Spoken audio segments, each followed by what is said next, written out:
Mike, I don't know how this cable got so twisted here. There. Well, I was having a little trouble, Mike, with... No, I got it. I got it. Forget it, Mike. Okay. Well, I've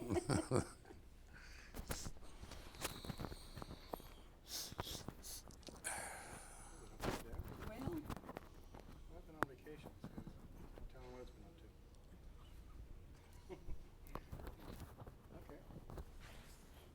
Okay. we'll make it tidy when we do the reverse shots. Okay, you ready? All set. Frank Gorshin, welcome back to Dallas. Thank you. Nice to be back. You've been away much too long. Oh, it's got to be like 15 years or so, huh? I guess so. The last time I was here was at the Fairmont Hotel and the Venetian Room. I appeared there. In fact, I was there like for about half a dozen times and always look forward to coming to Dallas. Well, I got to remember, I can't help but remember something that happened. I was coming home late one night. They had an all-night restaurant there. And it was 2, 3 o'clock in the morning. I really wanted a cup of coffee, and I went to the restaurant. Nobody was in the restaurant except these 2 busboys or waiters, whatever they were. You know, they were by themselves, you know, in the back. And I said, just a cup of coffee, you know. And so I sat down, and they had all the cups on the table turned upside down, you know. So I turned my cup up, and I'm waiting there. And one of the guys comes over with a tray with a coffee on it, a pot of coffee, and a glass of water. You know, so he pours me the coffee. You know, he pours it like this, and now all of a sudden he's trying to figure out how to get that glass off the tray down onto the table because his hands are full, you know. And that look on his face, I mean, it just killed me. But by the time I was ready to help him, the guy his buddy came across and said, "Here, let me help you." And he took the glass of water and put it down on the table. That's a moment that's indelible, you know. One of those Kodak moments. Yeah. I knew George Burns quite well. Well, did you really? Yes, Oh, I you got to did. come see this thing. Oh, I'll be here You'll tonight. be here? Oh, Yes, great, great. I've been looking forward to this. It's been on my calendar since the day they announced it. Did you know George before? Never met him. Never met him, no. I met Jack Benny, you know, because there's some film clips of George with Jack Benny that you see, you know, during the course of the show. And but I met Jack Benny a few times in Las Vegas, but never met George. You know, and much to my dismay, I would like to have, you know, because having played him now, you know, I got to really know what George Burns was, what he was all about and everything, and what a lovely man he must have been, you know, and a great talent, you know. But no, I never met him. As you researched it and as you prepared to do this one-man show, what surprised you about George Burns? Well, I guess nothing really surprised me. You know, there were things I didn't know about George Burns that I learned, you know, but was not surprised by any of those things. It just all seemed to fit. It was all George Burns, you know. And I knew of his love for Gracie, you know, but which is certainly underlined in the books he's written, you know, and as is done in this show. This show, Say Goodnight, Gracie, is I think primarily a love story. His regard, his love for this lady that just changed his whole life, you know. But it wasn't a surprise, you know. I knew that was there before. So there were some incidents that happened to George that I didn't know about, you know. But again, it was not a surprise. Everything that seemed to happen to George was like, it all fit. You know, sure, it had to happen, you know, for George Burns. You are one of the foremost impressionists of the world. Thanks.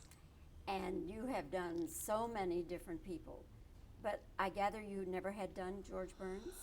I never did George Burns, no. I just, I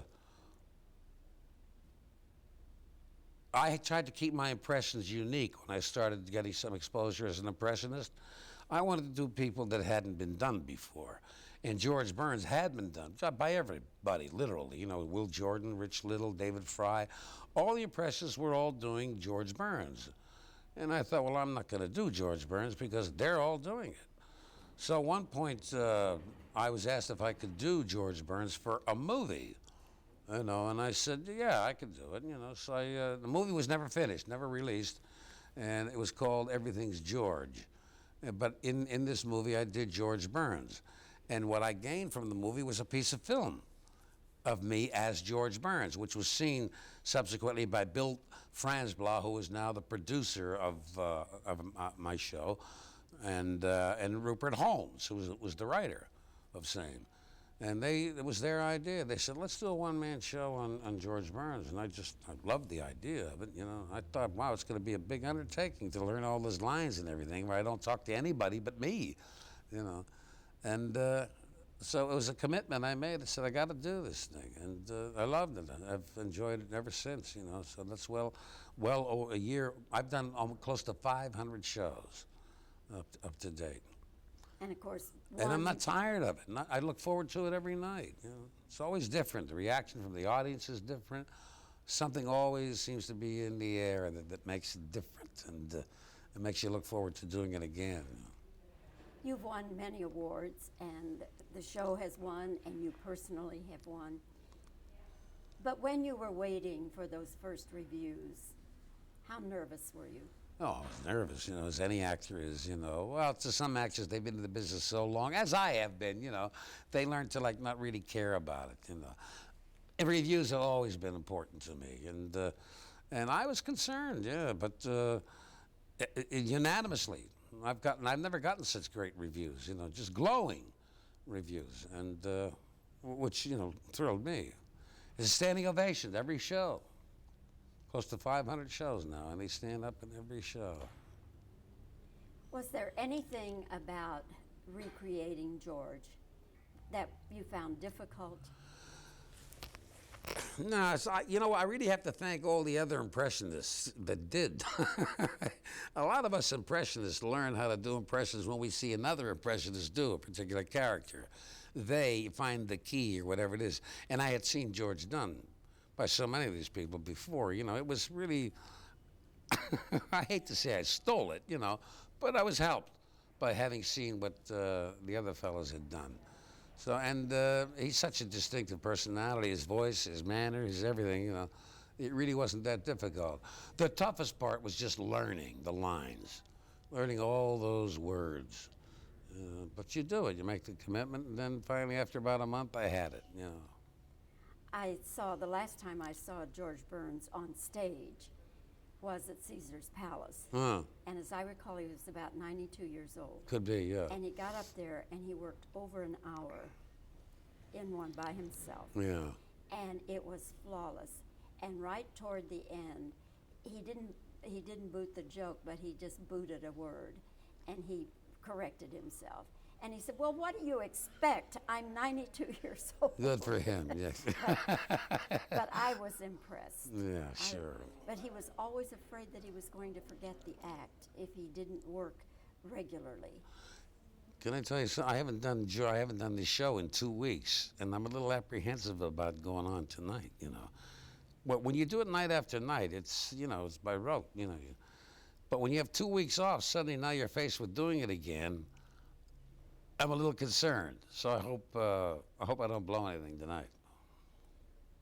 Did you have to get permission from George Burns' heirs? I didn't have to. The producers did. They had to get the material okayed by the estate. You know, they had to have their approval, and I didn't have to. It was all done for me. You know. But there were no objections that you know of. Well, there were some I know in the beginning. There were some the material. They wanted to keep George lily white. When I say they, the estate, you know. But George, as lily white as he was, and it seems to have been, there were things that he did that were human. And I fought for a piece. I hate to tell you what the incident was because then it's part of the show, you know, and I don't want to give it away. But there was a moment where he betrayed Gracie, you know, and as people do in life, you know, men and women and their relationships, you know. So I felt that should be in there, just to give him that human quality, to make him real. And I went to great lengths to talk everybody into letting me do that, and I did it. And it was so well received, and it made the show complete. Just suddenly, that was like the missing ingredient that needed to be there. That one moment where he breaks down and shows that he's not completely pure white, you know. I think So I there know- were some things that the estate objected to, you know, but then a lot of things they okayed as well. I think I know the incident you might be referring to, but George admitted that for much of his life. Right, He yeah. admitted that. Yeah. Yeah. So, okay, hang on just one second, Yeah. please.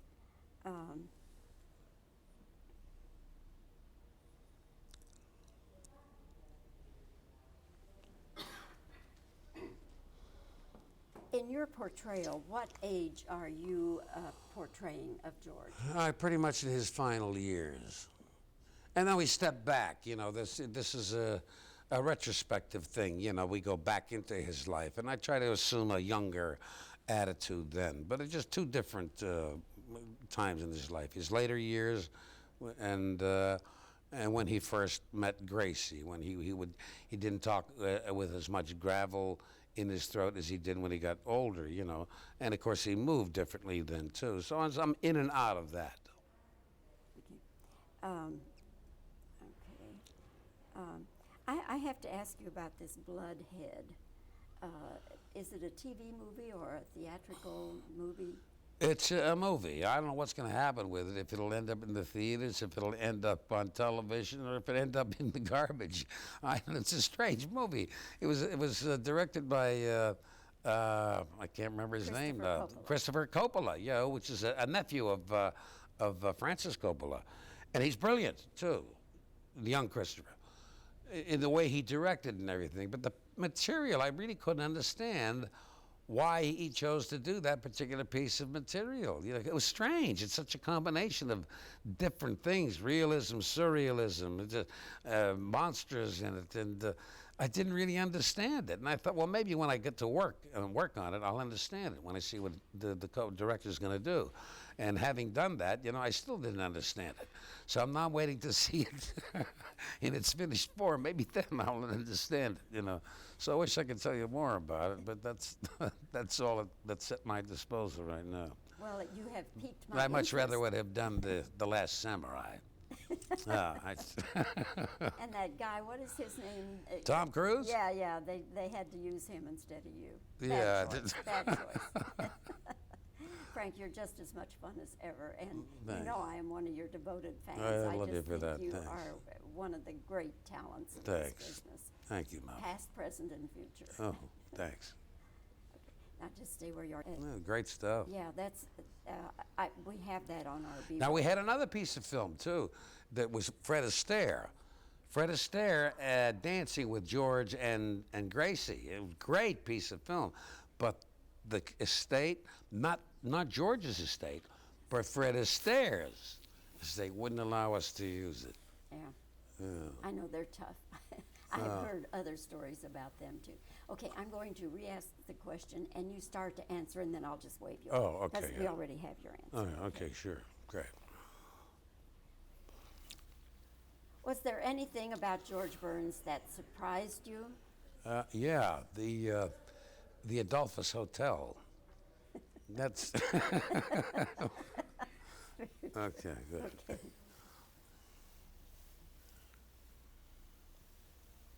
Did the estate or the heirs try to control the material in any way?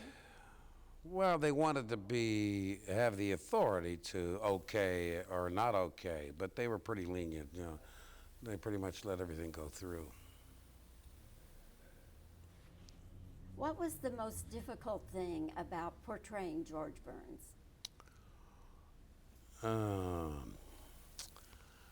Nothing really. It came easy.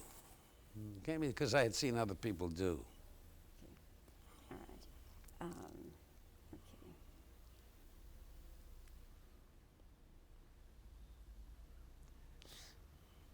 Let's see. Boy, you can see good. You don't have any glasses or anything, huh? Okay.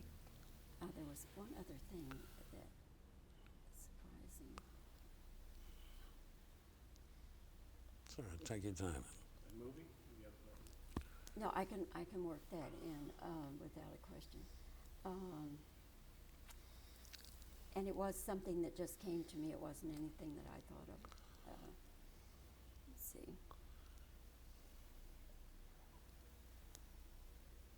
The Riddler fans? No. I'll ask it this way. What do you think was the most remarkable thing about George Burns?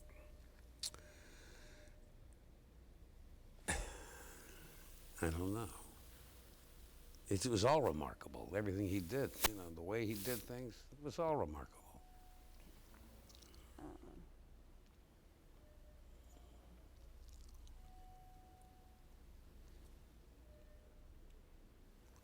In this portrayal, what age is George Burns? 240. I've gone beyond.